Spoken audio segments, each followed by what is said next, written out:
Grabe oh. Ayan, malakas po. Oh. Yung mga nahuhuli dito guys sa 20. ang bigat nun guys oh.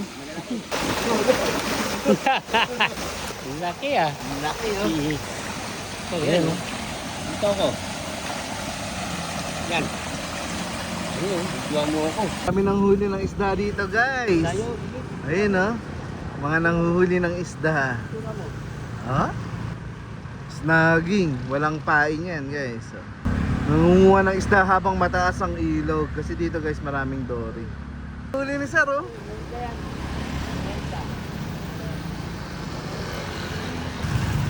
Oh, yan yung mga nahuhuling isda dito guys. Boy pa. Tapos nailog ngayon dito guys kasi malakas ang ulan. Ayun yung mga nanguhuli oh. Ang laki. Yung guys yung pamingwit nila napakalaki oh, pang tuna. Kailan kayo nagsimula? Kanina lang. Kanina. Kahapon nagkanghuli rin kayo? Hindi. Ngayong araw lang? Ngayon araw. Kasi ngayon lang umakyat yung mga malalabitis. Pero nakarambuan di ba umulan din? Nung huli, sobrang dami. Mas marami pa yun. Mas marami?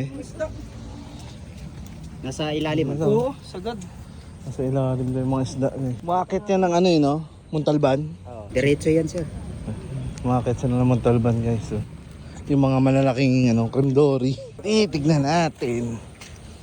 Oh, ang dami. Grabe oh. Grabe dami isda oh. Kremdori. oh. Taking. Oh, bumalik na naman ako dito sa Imbornal na to. 4 years ago. Tumas kasi ang ilog eh, no? Laki oh. Ang laki oh. Ang pinakamalaki oh, yun oh. Grabe oh. Ayan, malakas po oh. Yung mga nahuhuli dito guys sa Marikina River, sa Nangka. Ayan oh. Tumana. Sa Tumana pala, ayan oh. Ang laki oh, Pindor. Magkano kilo niyan? Ano, depende sa ano. Sa palengke, no? Kasi 40 kilo, 45 40 to 50 yan eh. Yung nahuli mo, ilang kilo yun? 50. Parang 10. Lagpas.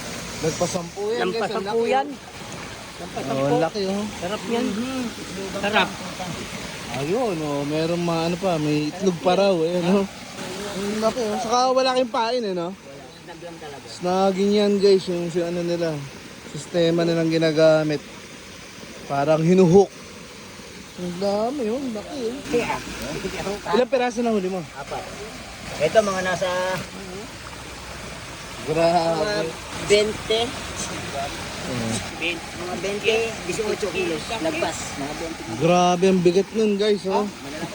Oh, babae kasi may itlog pa siya eh. Mga tali pala sa'yo, para sila kayo. Ito sa akin, yung tali pula. Ayun, parang hindi magkalusuhan. Ayun, Pero ayun oh. ayun. Mga tali yan.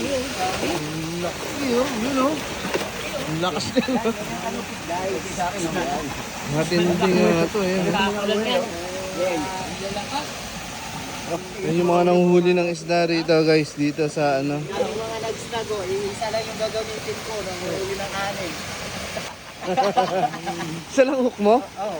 Isa lang hook niya guys. Yung iba kasi ano, 6 eh. Ito isa lang oh. Nanguhuli yan na marami sila. Marami nga sinahuli kahit isa lang yung hook niya oh. Fishing rod talaga ho yan. Sinuportahan nyo lang? In-upgrade ko lang yung hawakan para medyo mahaba. In-upgrade nga Dati nila. naman full fish yan. Ano nga talaga? Solid yan. Oo nga.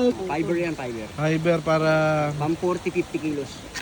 para nagbe-bend siya no? Oo, naibibend siya yan. Ganyan ang bend. Tumalaban ng hilahan yung ano eh. Malakas kasi yan eh no? Kasi yan pag nasa. Pag nasa tubig eh, malakas nga yung ganyan eh. Ang haba yan oh, nagbe-bend ng ganyan yan no? Oh, ilang oras pa lang, nakaapat na.